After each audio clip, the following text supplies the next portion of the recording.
Welcome to this video, guys. Let's see how we can run HTML code. Now, if you are in VS Code, you can just right click on your HTML file and click on show preview, and you'll be shown preview of your page.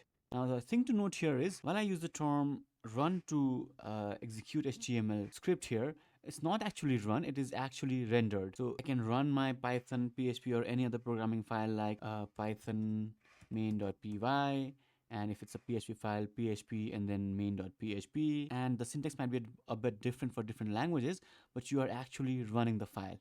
In case of HTML files, you're not running it, you are rendering it. So you are converting whatever this is into something visual. So to do that, you don't do it in terminal, right? Your terminal is for taking input, showing output and so on. But if you have something that needs to be visually rendered, you do that in a browser.